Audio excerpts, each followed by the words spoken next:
We have seen that Dutch children are pretty happy, on average. Are they all happy, or are there differences within the country?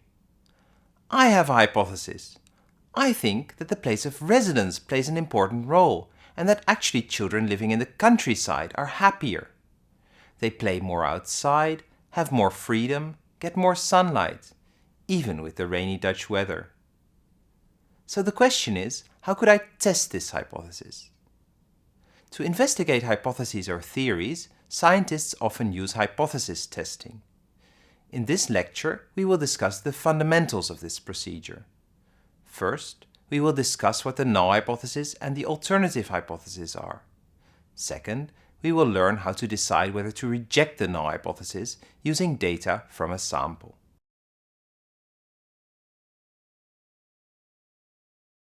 A hypothesis is a statement about the world around us. Remember our thoughts about differences in happiness? Imagine that we believe that children who play outside every day are all very happy. To test whether this hypothesis is true, we could do two things. We could find all children in the Netherlands playing outside every day and measure their happiness scores. If all of them score very high, eureka! We would have proven our theory. Nice, but really tedious and difficult, even impossible to implement. Another way of approaching the problem is to find just one child who plays outside every day, but still is not really happy. This would already prove that our hypothesis would be wrong. Not all children playing outside are happy. This simple example illustrates a universal and important fact. It is much easier to find evidence against a hypothesis than proving that it's always true. In fact, Karl Popper, a famous philosopher, said that this idea of falsifiability is the key concept of science. Statistical methods help to apply the idea of falsifiability to test a specific type of hypothesis, called the null hypothesis. The null hypothesis usually states that there is no effect, no relation between two variables, or no difference between groups. Here, we could formulate our null hypothesis saying that the average happiness score of children living in the countryside is not different than the average happiness score of the country. The alternative hypothesis is the opposite of the null hypothesis. It is usually the initial theory under investigation. In our example, we could formulate the alternative hypothesis saying that the average happiness score of children living in the countryside is different than the whole country average.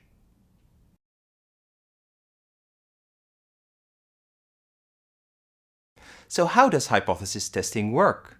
Suppose that we want to test the hypothesis that the mean happiness score of Dutch children living in the countryside is different from the mean happiness score of the whole country, which is 7.8, and we consider this as a fixed reference value. For that, we collect a representative sample of 60 children living in rural areas in the Netherlands and calculate their mean happiness score. We obtain 8.1, higher than the Dutch average. Before concluding that the mean level of happiness in the countryside is indeed different from the Dutch average, we need to consider whether the observed difference could be by chance alone, due to sampling variation. The main idea of hypothesis testing is to calculate the probability that sampling variation alone explains the observed difference. More specifically, we calculate, assuming that the null hypothesis is true, the probability of finding a difference like the one we found, or even larger. This probability is called the p-value. The p-value is used as a measure of strength of evidence against the null hypothesis. The smaller the p-value, the stronger the evidence against the null hypothesis. Let's come back to our example. We calculate the p-value using the sampling distribution of the mean happiness score, assuming that the null hypothesis is true. In such case, the sampling distribution would follow a normal distribution, with mean 7.8, the population mean, and a spread given by the standard error. Using the properties of the normal distribution, we can now calculate the probability associated with our sample mean of 8.1 in rural areas. Usually, we consider both sides of the mean. The same distance from the population mean to the other side gives 7.5. The proportion of the area under the curve outside these two boundaries is the p-value, 0.25. This is not a small probability, so the data does not provide clear evidence against the null hypothesis. The observed higher happiness score in our sample could well be due to sampling variation and not due to a real difference at the population level. So we could not reject the null hypothesis. Can we instead claim that we proved the null hypothesis? Can we claim that children living in the countryside are just as happy as the average Dutch children? No, we cannot do that. We tried to reject the null hypothesis, but failed. We can disprove, but never prove the null hypothesis. Absence of evidence is not evidence of absence.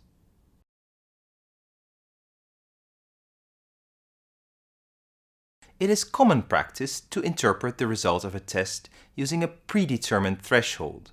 Often, if the p-value is lower than 0.05, the null hypothesis is rejected and the difference is called statistically significant. This means that the p-value is small enough to justify rejecting the null hypothesis. This threshold, however, is arbitrary and subject to a lot of debate. We will cover this in the last module of the course. It is important to realize that the p-value depends on the sample size and not only on the difference between groups. In studies with small samples, the sampling distribution is wide. Therefore, it is difficult to reach statistical significance. However, in studies with large sample sizes, the sampling distribution is very narrow. Therefore, small differences can already be statistically significant.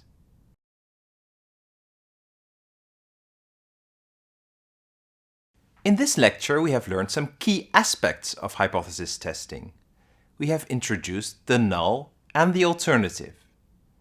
The null hypothesis states that there is no difference or effect, while the alternative hypothesis states that there is one. We have discussed how to do a statistical test. We assume the null hypothesis, and we calculate how likely it is to find the actual observed difference or an even bigger one. This probability, the p-value, is used to state if a difference or effect is significant or not. However, you should remember that the p-value is a combination of effect and sample size. Now we have seen a first example of a hypothesis test. In the next lecture, we will discuss the various tests we need for different types of studies.